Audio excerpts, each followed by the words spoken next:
Baik sahabat-sahabatku, kali ini kita akan menceritakan Nabi Yusuf alaihissalam, yaitu Nabi yang sangat tampan. Nabi Yusuf adalah anak dari Nabi Yakub yang mempunyai wajah yang sangat tampan. Beliau sangat disayang oleh bapaknya melebihi saudara-saudara yang lain, sehingga menimbulkan kedengkian bagi saudara-saudaranya yang lain. Suatu ketika Yusuf bermimpi ada 11 bulan dan 11 matahari tunduk kepadanya. Hal ini diceritakan kepada bapaknya, dan bapaknya menjawab, "Hai anakku, hendaknya mimpi itu jangan engkau ceritakan kepada saudara-saudaramu. Aku khawatir mereka akan menganiayamu. Sesungguhnya Allah akan melimpahimu dengan kemuliaan." Karena tidak menyukai Yusuf, saudara-saudaranya membuat rencana untuk mencelakai Yusuf. Mereka meminta izin kepada Nabi Yakub untuk membawa Yusuf bermain-main bersama-sama. Mereka berjanji akan menjaga Yusuf dengan sebaik-baiknya. Walaupun berat hati, Nabi Yakub mengizinkannya. Mereka memasukkan Yusuf ke dalam sumur, lalu mereka pulang pada sore sambil membawa baju Yusuf yang sudah dilumuri darah buatan. Mereka berkata bohong kepada Yakub bahwa Yusuf telah dimakan oleh serigala. Nabi Yakub yang telah diberitahu oleh Allah bahwa mereka berbohong, Yusuf ditolong oleh musafir yang mau mengambil air di dalam sumur.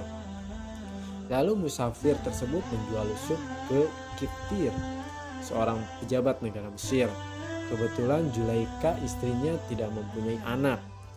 Oleh mereka Yusuf dijadikan anak angkat. Yusuf tumbuh menjadi pemuda tampan sehingga Zulaikha jatuh cinta terhadapnya. Pada suatu hari Zulaikha ingin bercinta dengan Yusuf. Yusuf pun menolak ajakan Zulaikha. Kemudian ia hendak pergi keluar rumah, akan tetapi Zulaikha mengejarnya dari belakang sehingga baju Yusuf sobek. Bertepatan itu Kiftir datang dan melihat apa yang terjadi karena takut dan malu.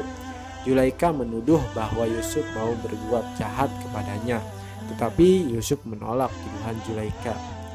Pada waktu itu ada seorang dari keluarga wanita. Dengan kehendak Allah, bayi itu bisa berbicara dan menjadi saksi. Jika baju Yusuf sobek di depan, maka Yusuflah yang salah. Tetapi jika baju Yusuf sobek di belakang, maka Zulaikha yang bersalah. Setelah diperiksa, ternyata baju Yusuf sobek dari belakang. Terbukti Zulaikha bersalah. Demi menjaga nama baik keluarga Kiftir, Yusuf rela dipenjara oleh mereka. Pada suatu ketika, Raja Mesir bermimpi melihat 7 ekor lembu yang gemuk badannya dimakan oleh 7 ekor lembu kurus. Beliau juga melihat 7 tangkai gandum kering kerontang tanpa buah. Baginda Raja menanyakan arti mimpinya kepada seluruh orang pandai yang ada di Mesir. Tidak ada yang mampu menakwilkan mimpi raja. Lalu mimpi raja itu ditanyakan kepada Nabi Yusuf.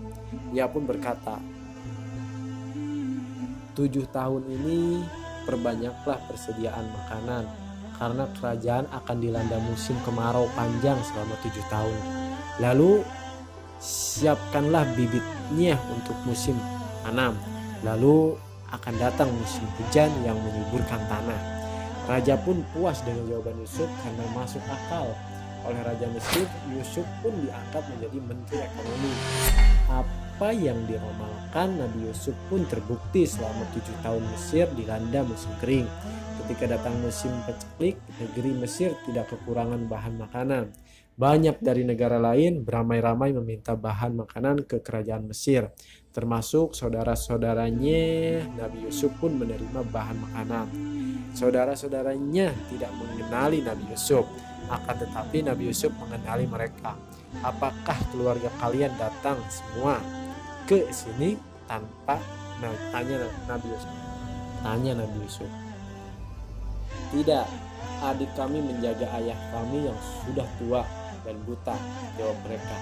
Setelah memberi bahan makanan kepada saudara-saudaranya, Nabi Yusuf pun memberikan selendang dan menyuruh untuk mengusapkan kepada ayah mereka yang buta. "Setelah sembuh, bawalah semua keluarga kalian ke sini," ujar Nabi Yusuf. Setelah tiba di rumah, mereka langsung menemui ayah mereka dan langsung mengusapkan selendang yang diberikan Nabi Yusuf. Dengan kehendak Allah, Nabi Yakub pun sembuh dan bisa melihat lagi. Nabi Yakub yakin selendang yang diusap ke matanya adalah punya Yusuf. Nabi Yakub bersama anak-anaknya datang ke negeri Mesir. Nabi Yusuf menyambut dengan sukacita. Ia pun memaafkan kesalahan yang pernah dilakukan saudara-saudaranya. Dan disitulah kehidupan Nabi Yusuf menjadi lebih baik lagi. Terima kasih. Sekian cerita singkat dari Nabi Yusuf. Semoga bermanfaat. Assalamualaikum warahmatullahi wabarakatuh.